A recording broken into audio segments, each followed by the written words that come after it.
Assalamualaikum warahmatullahi wabarakatuh. Adik-adik, kita berjumpa lagi ya di mata kuliah Data Mining.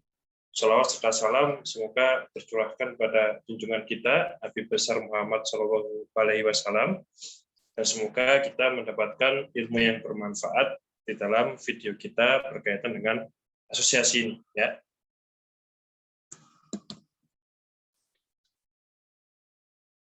Baik. Nah, apa sih asosiasi itu ya? Ibaratnya kita di asosiasi itu adalah kita mencoba untuk menemukan asosiasi antara item-item dalam sekumpulan transaksi. Ya, untuk contoh, asosiasi antar item-item yang dibeli pelanggan di supermarket. Ya, misalnya seperti ini. Misalnya kita apa hubungannya antara roti dengan mentega dan juga membeli susu. Nah, ternyata kita dengan asosiasi itu kita bisa mendapatkan suatu pola bahwa transaksi orang yang membeli roti itu ternyata 90% juga dia membeli mentega beserta susu. Ya. Nah, ini contoh algoritma dasar dari asosiasi. Nah, algoritma yang sering digunakan itu adalah algoritma a priori. Nah, ini ada beberapa pola umum dari asosiasi. Jadi dia bentuknya seperti ini. Jadi kita ingin mencari frekuensi ya, atau berapa kali sih orang beli roti sekaligus dia juga beli mentega dan keju ya.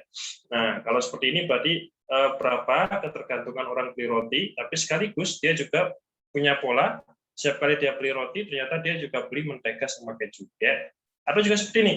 Berapa kali orang beli bawang dan tomat ya, sekaligus dia juga membeli garam. Nah, itu ingin kita cari ya tentang asosiasinya. Nah, bentuk pola umumnya asosiasi itu gambarnya seperti ini ya.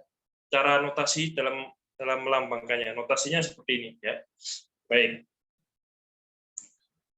Nah, apa bedanya antara klasifikasi dan asosiasi ya? Kalau klasifikasi itu adalah data mining yang bersifatnya supervised. Jadi kalau kita di pertemuan sebelumnya kita sudah bahas bahwa klasifikasi itu ada data mining itu ada dua ya. Ada yang tipenya supervised, ada juga yang tipenya adalah unsupervised ya. Nah, kalau yang supervised ini adalah data mining task yang bersifatnya dia membutuhkan data training terlebih dahulu. Kalau kita kaji di pertemuan kita sebelumnya ya, itu kan dia membutuhkan data training terlebih dahulu ya.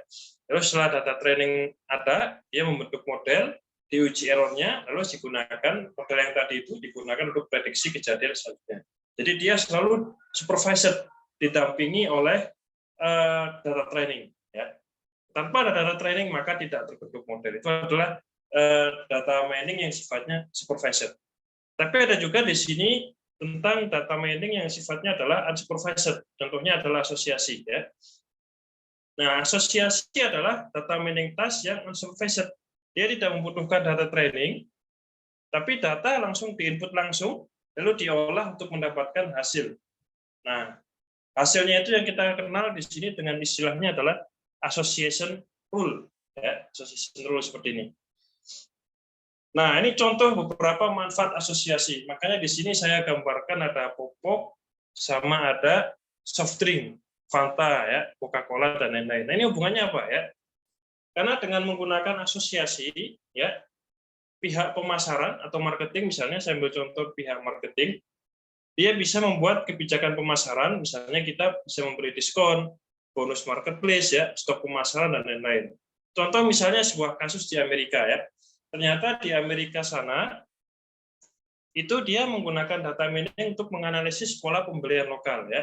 Nah, mereka menemukan suatu pola bahwa setiap hari Kamis dan Sabtu mereka cenderung untuk membeli bir, sekaligus juga dia membeli popok. Ternyata ada hubungan erat antara popok sama Fanta tadi, sama bir ya. Ternyata ada hubungan erat. Nah, akhirnya setiap hari Kamis sama Sabtu lagi ya. Nah, pengecer menyimpulkan bahwa mereka membeli bir untuk persediaan akhir pekan mendatang, sekaligus juga dia untuk keperluan bayi-bayinya dia juga membeli popok ya. Nah, akhirnya karena ada pola yang seperti ini, supermarket itu menggunakan informasi baru ini untuk meningkatkan pendapatan. Caranya apa? Caranya dengan mendekatkan antara rak untuk membeli popok sama rak untuk membeli bir, ya, dibuat berdekatan sehingga orang jadi lebih apa ya, sekali ketika dia beli bir dia juga ingat beli popok karena asosiasinya dekat, akhirnya dia saling berdekatan, ya. Nah, mereka juga bisa memastikan bir dan popok dijual dengan harga penuh pada hari Kamis. Nah, ini adalah tujuan bisnisnya. Jadi kalau kita bisa mengetahui ya polanya orang untuk membeli sesuatu, ternyata juga kuat dugaan dia membeli item yang lain, maka kita bisa menggunakannya untuk proyek bisnis. Contohnya seperti itu ya. Oke, sebentar ya.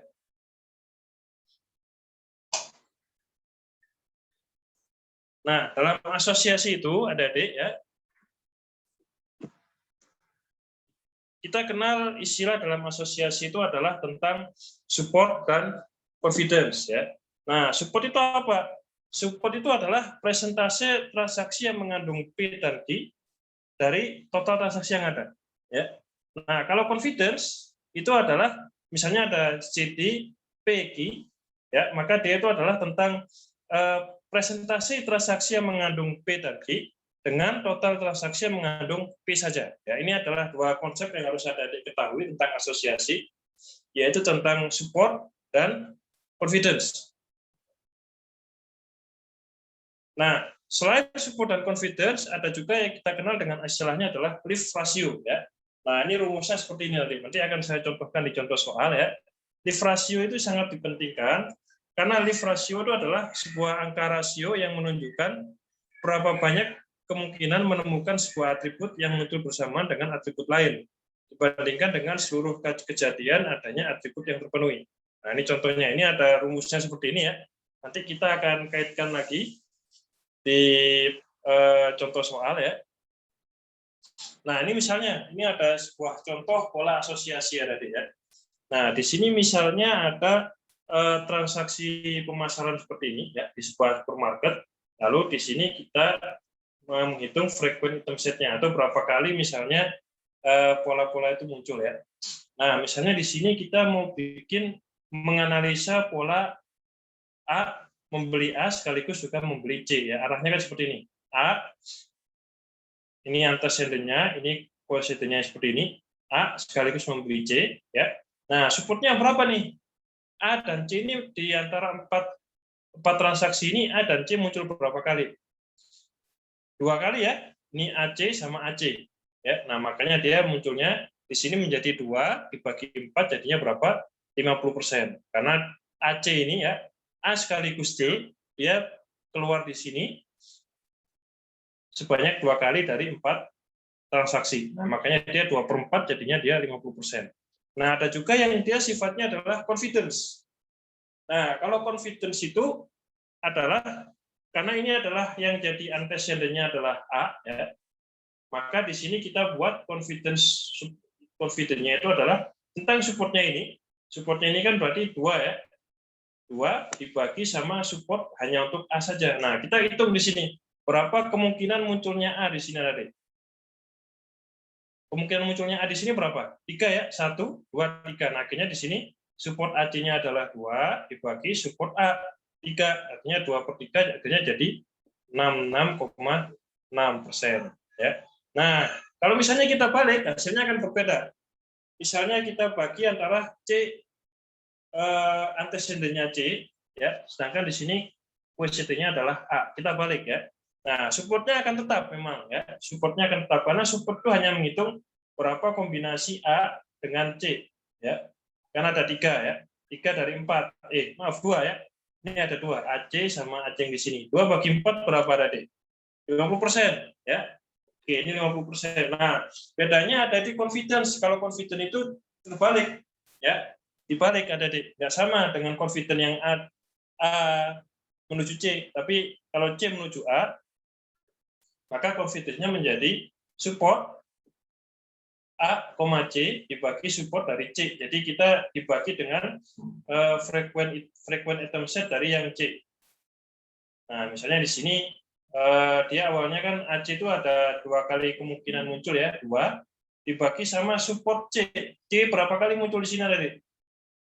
C-nya munculnya sebanyak 2 kali. Nah, akhirnya C ke A ini koefidennya menjadi 100%. Ya. Itu antara support sama confidence ya. Nah, berikutnya kalau misalnya kita ingin menghitung yang lift ya. Nah, sekarang kita yang lift. Ini kita menghitung yang lift ya. Kalau tadi kan ini sudah kita hitung tentang support sama confidence-nya. Nah, sekarang kita hitung lift antara A dengan C ya. Nah, kita gunakan rumus ini tadi. Rumus tentang lift ini kita gunakan lagi di sini ya. Oke, kita hitung rule A dengan C ya. Berarti kita hitung dulu peluang antara A dan C ya. Peluang A dan C di sini berapa? 2 ya. 2 kali dia muncul ya. Makanya di sini 2 dibagi 4. Karena kan ini peluang ya. Oke, dibagi 4 di sini. Nah, selanjutnya dia dibagi dengan peluang A dikali sama peluang C. Ya. Oke, kita hitung peluang A tadi. Di sini A muncul berapa kali? 3 kali ya. Nah, dia muncul 3 kali dari 4 item. Ya, nah, akhirnya di sini dia menjadi 3/4. Yang C-nya juga sama kita kali menjadi 3/4. Nah, kalau kita kalikan ya, 2/4 dibagi 3/4 kali 3/4, hasilnya akan menjadi 8/9. Nah, begitu juga sama. Kalau dibolak-balik sama nggak Pak? Lift itu Pak. Dibolak-balik dia tetap sama. Lift itu ya. Nah, kalau ini 89, dibalik-balik juga dia 89. Nah, itu ya. Itu berarti untuk mengevaluasi sebuah pola, kekuatan sebuah pola dalam asosiasi itu ada 3, yaitu support, ya, rumusnya tadi sudah saya jelaskan, confidence, ya, di mana confidence A menuju C berbeda dengan confidence C menuju A, ya. Berikutnya ada juga itu adalah tentang lift, ya. Oke, nah sekarang kita akan yang dicari di asosiasi itu adalah tentang strong rules, ya. Nah, strong rules itu apa? Strong rules itu adalah bagaimana, apakah pola itu bisa diperhitungkan atau enggak? Ya, pola itu bisa diperhitungkan atau dia hanya sekedar asosiasi, tapi ternyata ada sebuah kekuatan ya di dalam sebuah pola-pola yang kita temukan. Ya. Nah, misalnya di sini ada minimum support, minimum confidence, sama minimum lift. Ya. Nah, sebuah asosiasi ya P atau Q itu dianggap sebagai rule yang frekuen, pola yang frekuen jika ya support dari P lebih besar dari minimum support. Nah, ini ya yang pertama. Yang berikutnya, sebuah asosiasi P atau Q ya, dia dianggap strong rule jika ya P atau Q-nya frekuen. Pertama syaratnya frekuen dulu. Jadi supportnya harus lebih tinggi dari minimum support ya. Berikutnya dia adalah confidence. Yaitu P dan Q lebih besar dari minimum confidence. Nah, siapa yang menetapkan minimum support dan minimum confidence? Yang menetapkan itu adalah user sendiri. Kita sendiri yang menetapkan ya.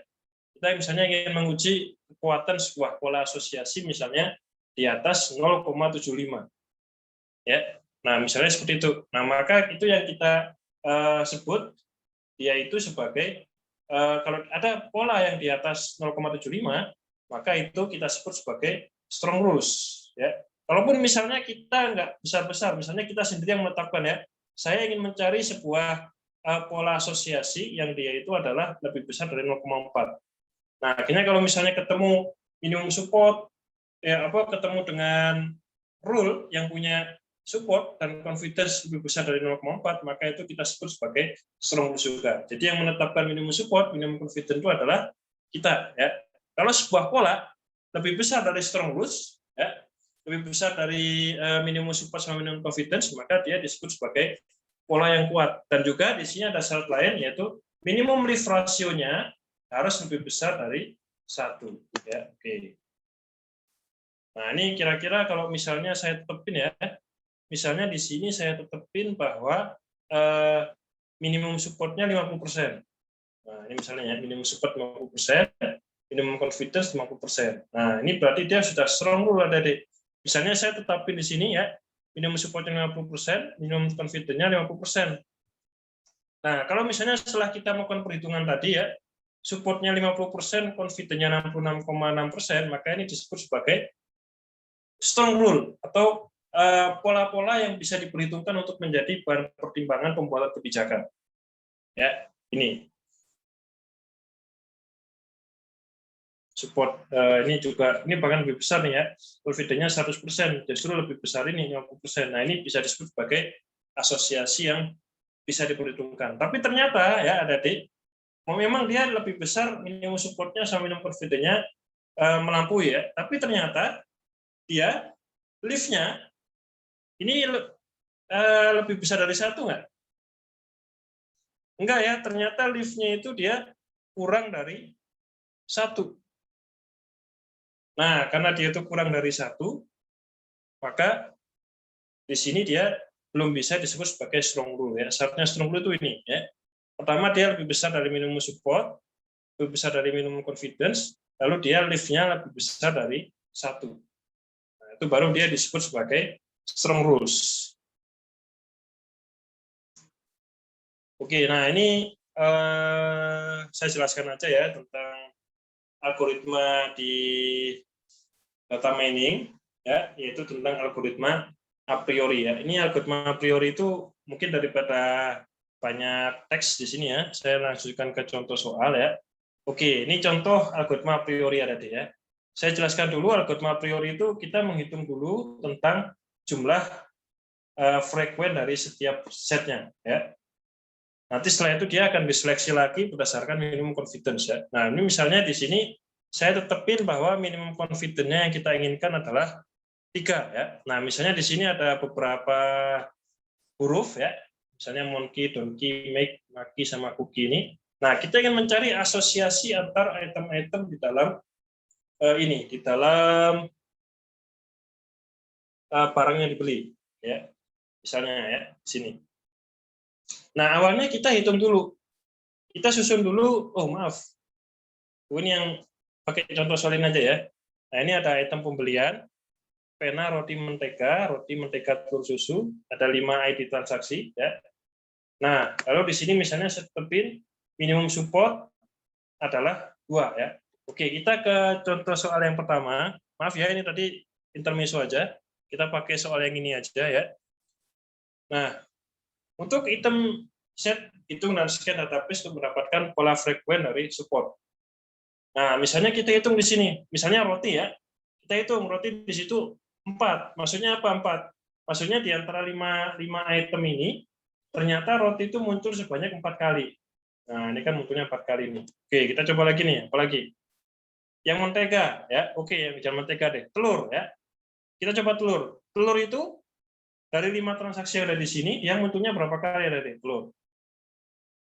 Dia munculnya 3 kali. Nah, makanya dia jadi 3/5 ya. Yang lainnya itu yang bawah ya. Misalnya buncis, kecap, pena dan lain-lain, dia hanya muncul 1 kali di setiap transaksi ini.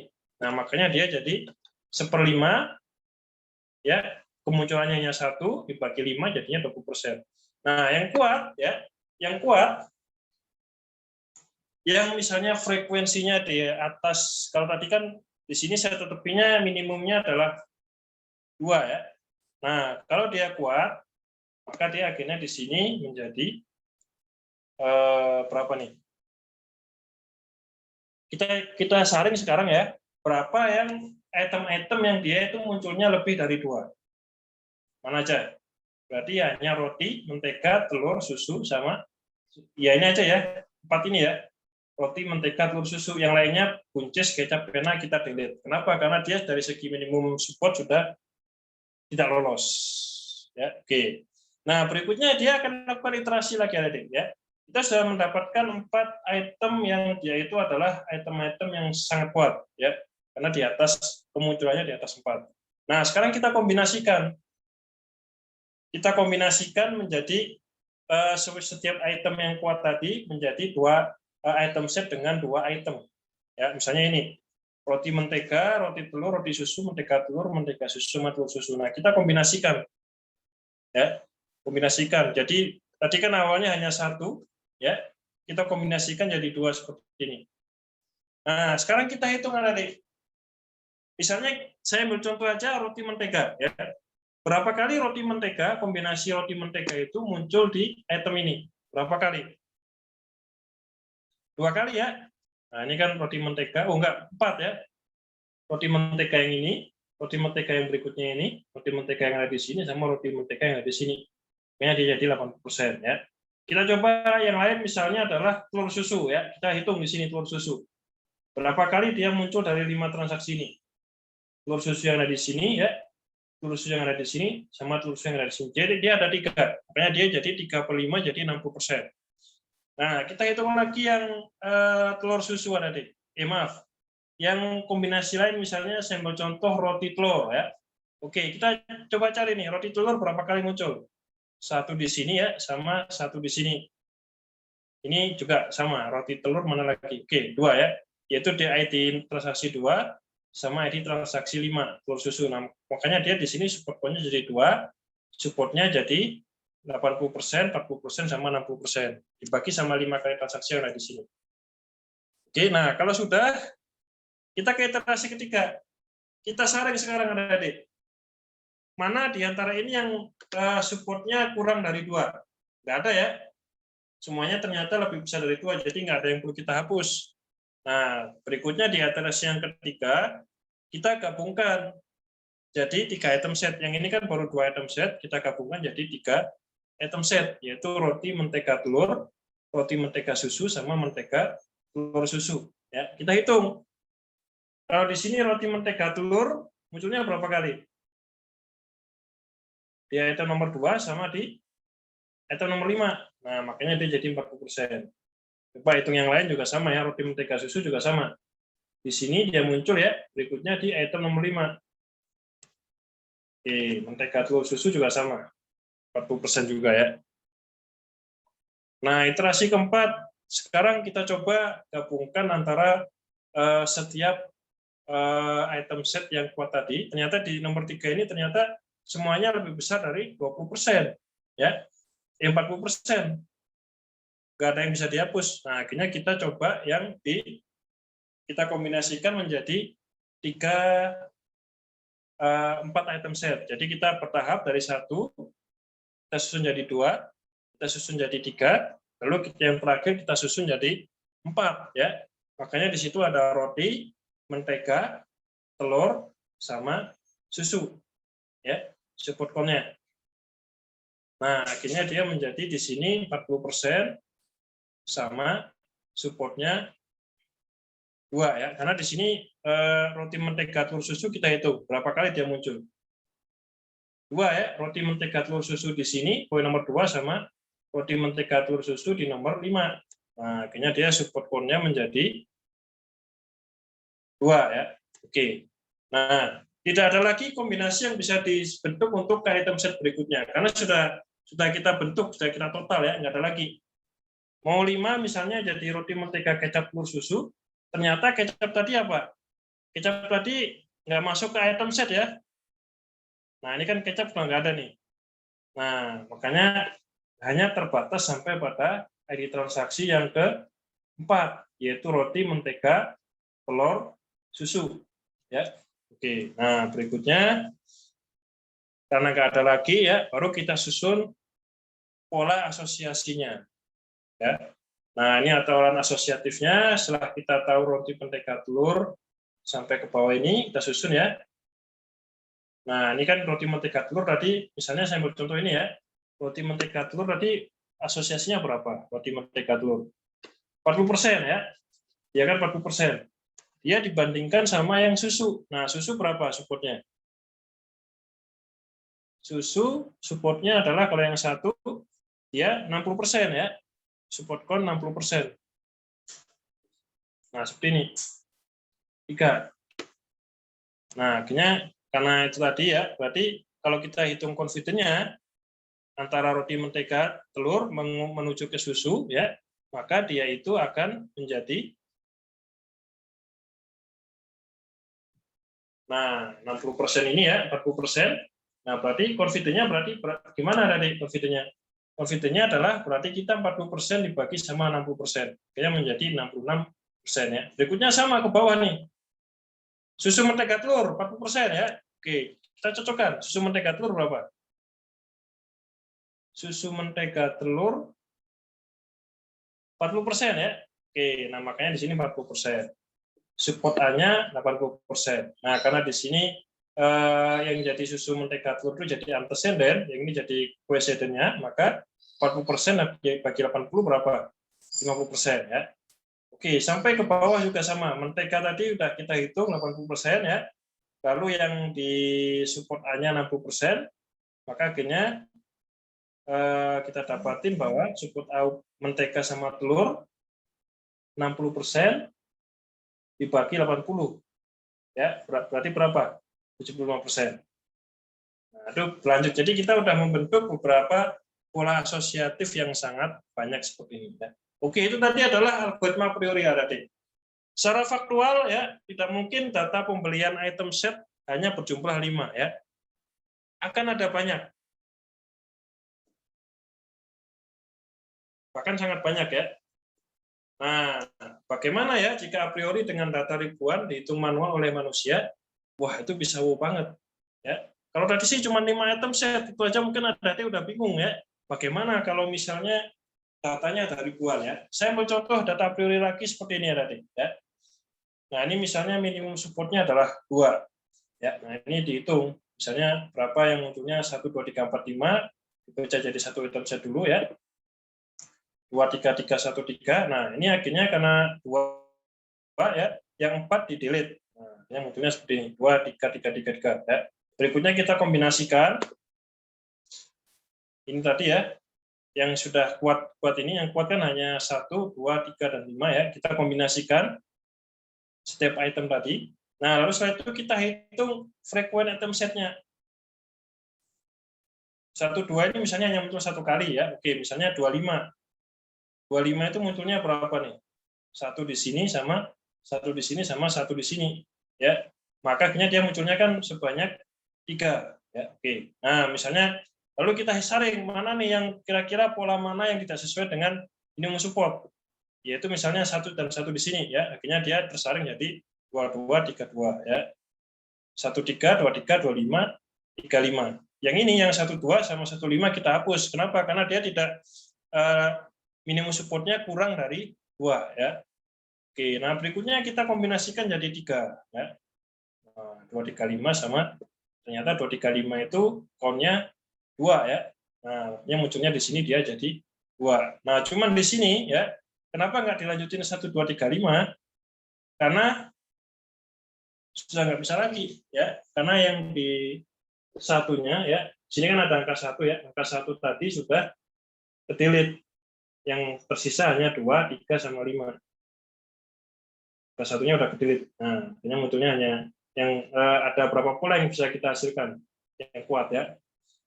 Ini ya, berarti ini adalah yang terkuat 1, 2, 3, 5, 1, 3, 2, 3, 2, 5, 3, 5 sama 2, 3, dan 5. Oke ya. Nah, itu adalah tentang contoh soal yang lain dari a priori.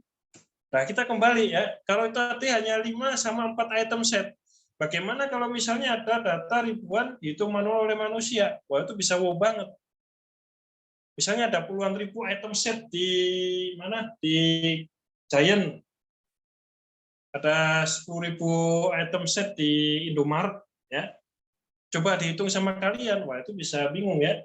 Nah, makanya diciptakanlah yang disebut dengan nama Python. Python sebagai tools analisis. Ya. Nah, ini ada mengapa kita memakai Python. Ya, karena Python itu menjadi bahasa yang populer karena ya ini, karena dia itu sudah menyediakan berbagai macam library yang siap pakai, ya, framework, open source library dan tools untuk data mining. Ya, dibandingkan dengan bahasa pemrograman yang lain ya, para developer dari Python itu sudah menyediakan banyak sekali library. Banyak sekali library untuk bisa kita gunakan untuk data analisis.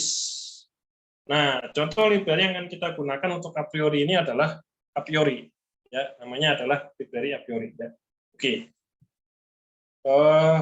Mungkin ini dulu untuk teorinya ya.